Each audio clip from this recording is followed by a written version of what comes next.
I'm assuming because it's a type of mental and physical state that you're put in. So I asked a question, right? So apparently, and it happens. A lot of people have experienced miracles when a group of massive people pray for somebody, right? Somebody that's super sick. But I asked, well, why do you guys fast? And supposedly the reason why a lot of people fast is because when you're fasting for multiple days, in reality, you're killing the flesh, right? So what's left, it's more of the spirit. So you have a stronger connection with the source, right? The spirit, the soul is more connected. And now you group a large amount of people that have been fasting, the spirit's stronger. And so you're more connected to create miracles in that sense instead of having a lot of toxicity inside of your body.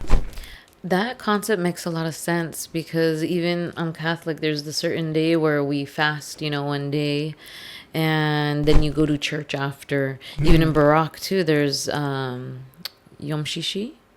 And Yom Shishi, we also fast for the whole day. And then after, they all go to the synagogue and everyone's praying. And then after, they usually have like a dinner, a Shabbat, or the new dinner. And yeah, the way the Jewish people eat is, unbelievable. And then to me, I love how I'm really surprised Latinos don't have like a halal or kosher, What is that? It's basically a blessed type of meat. You bless the meat and you kill them basically in a certain way where they don't feel any pain. Wow. Because you've heard of adrenochrome? Yeah, adrenochrome. Adrenochrome. Yeah. That's the baby's blood. Yeah. So if you think about it, it has some sort of connection to that. Because I actually used to work at the Humane Society, right? And there was an instance where someone had an open house, and there was like 3 people that went in that day. And then next thing you know, someone went in and there was a dog killed, like in a satanic ritual, type of atmosphere. And so people use, all of these crazy things for energy. So yeah, blood and the way I'm glad you brought that up, right? Because the way they kill a lot of these animals, they're torturing these animals, so it creates this effect on the animal's blood system and meat and their whole organism, and then people consume this meat. So guess what? We're taking in all this energy, this bad energy that this animal went through torture with, that makes total sense. just like the chickens. That's why, to me, the chicken industry is like one of the most corrupt. How do you have 5 different types of eggs? It's all, but they put it in different, type of growth, before they kill them or before they ended up dying. So you can either get like cage free, or they're cage free. Then there's pasture raised. Then there's like organic pasture raised. Then there's pasture raised, and then there's like free range. Yeah. There's so many different, and then you pay $10 for like the pasture raised. But you know what? I saw this post similar to that, right? But for cows, grass-fed cows, whatnot. But it's all a scam. What they did, they literally, the cows were like lined up, and they literally just grabbed grass, I think through a tractor or something, and they dumped the grass on them. So it was just to, I guess, to meet the requirements. But the way they're treating the cows, and it's inhumane. I think that's going to be one of the second biggest industries, because they just need to figure it out. It just has to be one type, because then they get less nutrients. They don't get any sun, so you don't get vitamin D.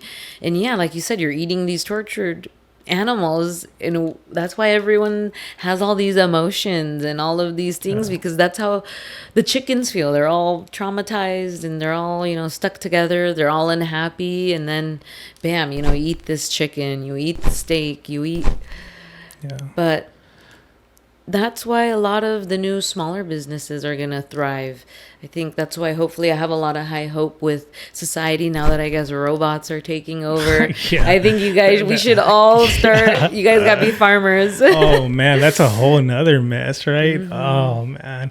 But you know what? That's another reason why I promote ayahuasca a lot. Not so much of like, oh, you have to do ayahuasca, but in a sense for people to get grounded back with nature, right? And a lot of people that have done ayahuasca, they end up turning vegan, because there was one instance that a guy that came and shared his story with ayahuasca. He mentioned that after he did ayahuasca, one of his visions was he literally became one of the pigs that was getting tortured for meat. And he said, I felt all the different emotions that the pig was going and suffering through.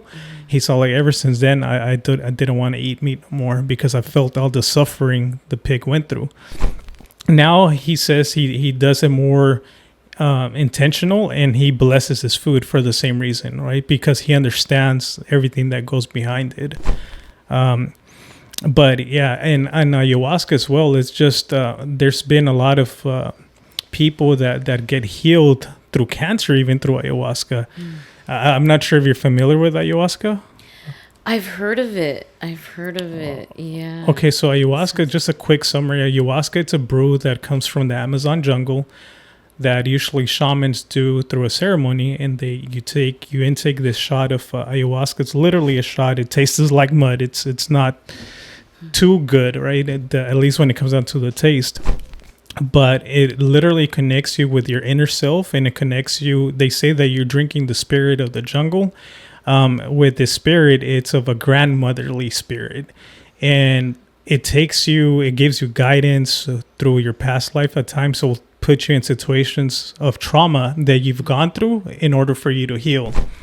And at the same time, it will guide you into the future. There was one instance while I was in ceremony, and after you finish ceremony with the shaman and everybody has finally gotten back from their meditative state of being in ayahuasca, there was this one girl that she received the message through ayahuasca that I guess she had an IDU. I think that's what it's called. For I guess women not to get pregnant. Okay, yeah. So the ayahuasca told her, whatever you have in your body, take it out, because all of that is evil. It's foreign to your body, so you should be taking it out. You shouldn't have anything foreign in your body. And I guess she was going through some health issues, and the plant or this message received was, yeah, you need to take that out in order for you to heal. That is crazy. Yeah, you literally connect into another dimension, and there's beings out there that spiritual beings. What is it that they call them? Interdimensional beings that you literally connect with, that they give you guidance in life. Nomas podcast. Clips for full podcast link can be found on description below.